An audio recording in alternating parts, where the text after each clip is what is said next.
প্রিয় চাকরি প্রত্যাশী, বিসিএস সহ সকল চাকরি পরীক্ষার জন্য খুবই গুরুত্বপূর্ণ একটি অঙ্ক।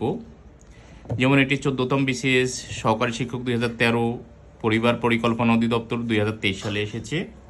অঙ্কটি হচ্ছে 5% সরল সুদে 20 বছরের সুদে আসলে 50,000 টাকা হয়। মূলধন কত, অর্থাৎ কত মূলধনটাই আমরা জানি না।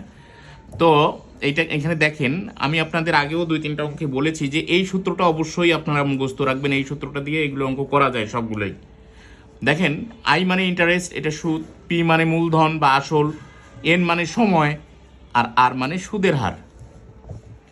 আই সমান পি এন আর, যে আই পি মানে মূলধন তো আমরা জানি না, এই জন্য পি এর মান পি এ থাকবে। এন মানে 20 বছর, আর মানে 5% দেওয়া আছে, এই যে 5%।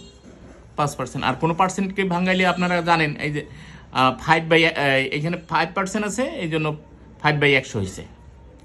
তো এই যে এটাকে যদি কেটে দেই, 20 ওকে 20, 5 20 100, 5 5 কাটা আই সমান পি, অর্থাৎ আপনার লাভ সমান আসল হয়ে গেছে।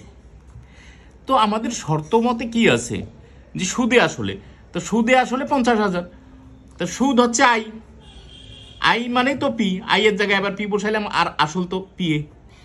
এখানে কিন্তু আই হইতো, আমি একেবারে বসাইছি সুদ মানেই হচ্ছে পি, তাহলে পি প্লাস পি সমান 50,000, তাহলে 2p সমান 50,000, শুধু 1p সমান 25,000, এই যে 25,000। এই অঙ্কটা দেখবেন বিভিন্ন জনে বিভিন্নভাবে করায়, বিশাল বিশাল সূত্র মুখস্থ করায়, মানে অনেক সূত্র। কোনো সূত্র মুখস্থ করার দরকার নেই, আপনার শুধু একটু বুদ্ধি থাকলেই হবে। আপনি অঙ্কটা একবার না বুঝলে 2-1বার দেখলে আপনি ইনশাল্লাহ এই ধরনের যে কোনো অঙ্ক পারবেন। Thank you.